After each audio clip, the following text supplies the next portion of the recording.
Hi Aquarius, welcome to your August 2019 relationship reading. It's Raina here. This is for people whose relationships are on their last legs, and also for people who are maybe still hung up on somebody and they can't move on with their life. And you know, that happens too. You might be single, but you're really not in your mind. And I really feel like I'm just trying to talk sense into people in a lot of cases with these messages.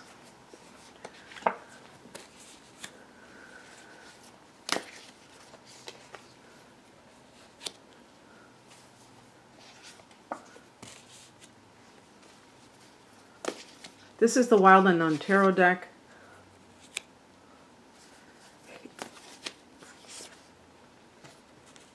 I'm going to pick an additional card because of the nature of... Okay, I've been getting the Fool a lot. For August, I think that we're going to see a lot of forward movement because we're coming out of some retrogrades that have been kind of affecting us. Like, for instance, the Mercury retrograde. As I record this, it's several days before Mercury goes direct. And yeah, I've had some hellacious moments. Well, I might be exaggerating slightly. But it's hard sometimes to really blame Mercury retrograde because sometimes these things can happen in a regular month. But just that feeling of kind of like jogging in molasses, I don't know how else to put it. It didn't feel like I was moving forward as much as I wanted to. And then the other thing too is in August, Jupiter goes direct on the 11th, so that can be good for, in your case, Jupiter, you know, this is interesting. Jupiter's in the house that you rule, the 11th house. So one of those areas is your long-range goals, and perhaps you have been doing a lot of inner work. And you may not even know you're doing inner work. You're just kind of questioning your values or experiencing, you know, some deep probing of what you feel you came here for. The 11th house is also the humanitarian house. So Aquarians always have this we versus me attitude. So anything that you want to do for yourself is probably something that you want to do for others too. So it's kind of an interesting situation, and that should just be good for all of us to have Jupiter go direct. So I'm looking forward to August, and I hope you are too. The heart of the matter is the Six of Wands. They're the wands. They're like branches in this deck. And you see the rainbow. This is the depiction on this card. A lot of times I have like two decks that I use the most. And one of them is the Rider-Waite deck. One is the Morgan Greer deck. And both of them have similar imagery. The Rider-Waite deck is kind of the go-to imagery, right? And yet individual decks will create their own symbolism. I wish that they would explain their symbolism in their little booklets that they offer. A lot of times they will just give you the definition for the actual card itself without talking about how they came about that imagery. And I would really love it for this particular deck because some of it is pretty obscure, if not downright random. But I love the actual artwork, so that's why I work with this deck, and I love the feel of the cards. So anyway, the Six of Wands is a card that connects with victory and receiving kudos. Okay, so if I was doing a general tarot reading, I would probably focus on your career accomplishments. In love, what I would say, Aquarius, is that the central theme here is about receiving, maybe being able to accept love. And love, not just love, you know, I have Venus in Aquarius, so I think you're going to really relate to me on this one. I bet you that most of you would rather somebody tell you that they like you than they love you, because love is a loaded word. And to me, it can be very manipulative. I don't think that, I think it's kind of vague even. Like means that you enjoy somebody's personality. You've heard that phrase, I love them, but I don't like them. Well, what good is that? You know, I love you, especially if it's a relative and you feel like I have to love this person. But to really like somebody and want to be around them is, to me, a great thing.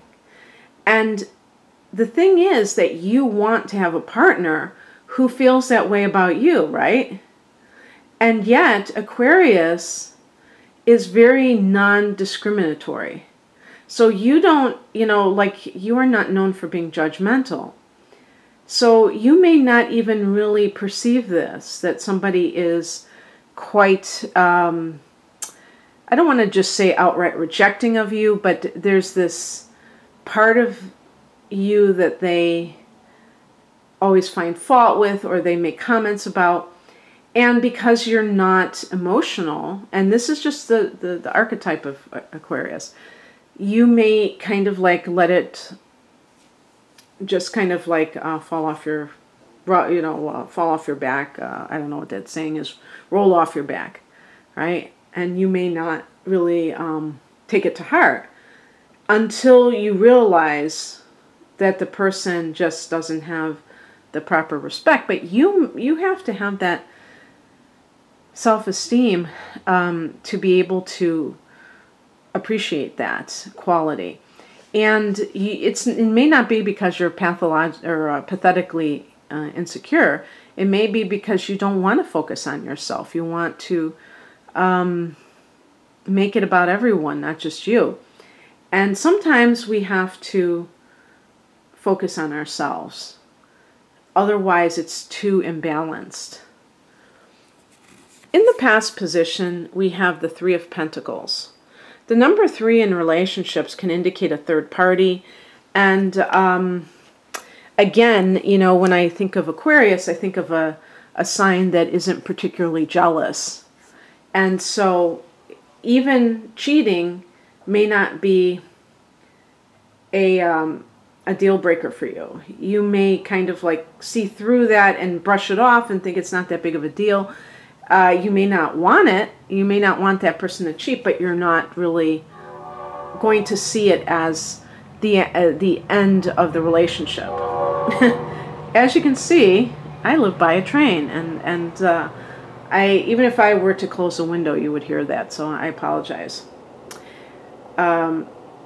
I was hoping it would just go by very quickly. It looks like it might. So anyway, so that could be what's going on, and maybe you kind of played it down, like you didn't give it much thought, and then you realized that it had really eroded your marriage or significant relationship. The other thing that the Three of Pentacles can indicate is the issue of having children. And I'm not going to speculate on your stance. I'm not going to say that all Aquarians would not want to have children, but definitely you prefer to go against the grain. So if everybody else is having children, you might be the one who holds out and doesn't do that. And the thing is that that could also put some kind of a distance in your relationship, where the other person resents it, and they just assumed that that was going to be a part of the deal. The higher message is the Father of Swords. This connects with the King of Swords. The King of Swords, this is in the upright position, so it's not that it's bad. Ooh, that's blurry. It's not that it's bad, it's that it simply is not emotionally connected. So this is a spiritual message, so could be advising you to look at how you relate to others in relationships, and if perhaps you are too emotionally disconnected, and therefore you can't see the warning signs when they're right in front of your nose, right under your nose. So just keep that in mind, because you might be scratching your head and saying, was it something I said, and not understanding why somebody is furious at you, and it's because they sense that there's some kind of a gap there between your, connection to the moment and what you're actually perceiving. And this can also be with children, that you may not feel like this strong desire for it. Father of Swords can be even like your own father may have been detached towards you, and so you have followed this tradition, and you may not understand the value of it. Okay. By the way, I wanted to go back to the Six of Wands and speak specifically on this deck. With the rainbow, it could be suggesting that your ship is coming in, but you have to allow it in. You can't feel undeserving and accept good in your life at the same time. These two things are not compatible. So you have to be willing, Aquarius, to believe in your worthiness to have good in your life and to have your dreams come true. That's the 11th house, having your dreams come true. And with Jupiter going direct, maybe that is more possible for you at this time. What crosses you is the Six of Pentacles. This is, to me, the card of mutuality in terms of give and take. Well, I mean, that's the same thing. But in terms of energy itself. Now, they use pentacles, which connect to the earth signs, but it's actually supposed to represent money, and money is energy, currency. So this can, in a love reading, this can be, what do you invest your energy in? And do you get that payoff? It's not tit for tat. It's not like I did this for you, so you owe me. It's more of a question of how can I feel a sense of that I am wisely investing my time in something, when you may feel like you're kind of wasting your time on someone who doesn't appreciate it, and that it's a one-sided kind of a thing. The advice is the Five of Swords. We could say that this card is about, watching other people's treachery, especially communicating styles. This can be somebody who is talking about you behind your back, saying negative things. In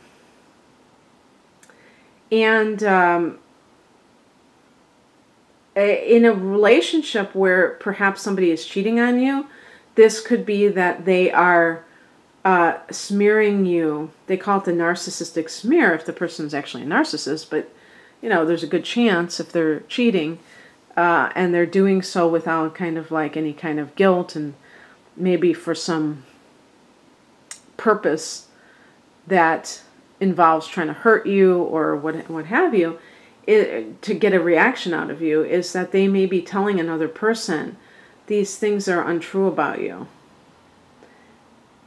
And so you may be operating thinking one thing and actually another thing is happening. This can just point to deception in general that is being aimed at you in some way.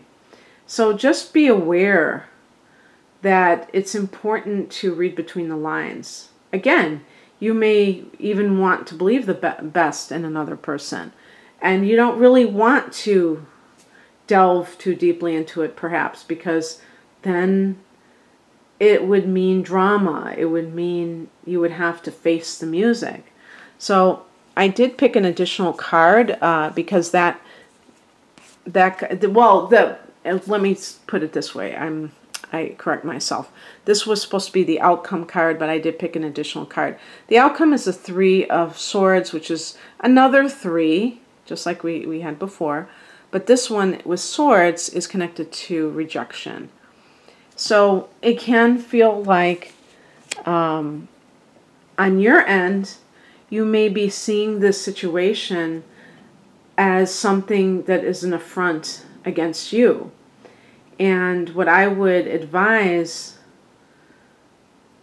Aquarius, is that you realize that when somebody else engages in bad behavior, that really illustrates their own heart.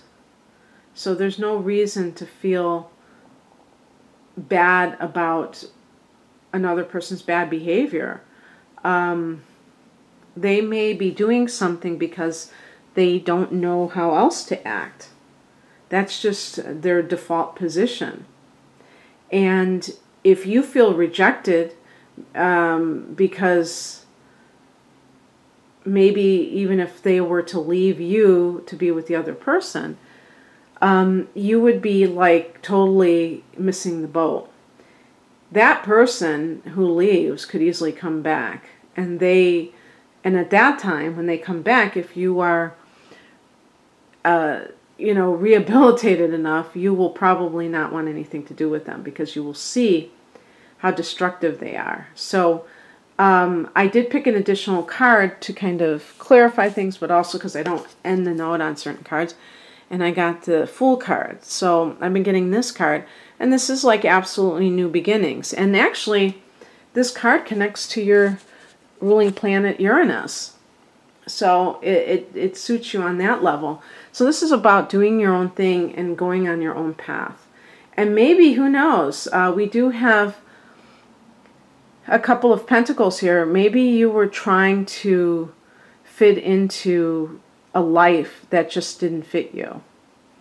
And maybe the universe was here to kind of shove you into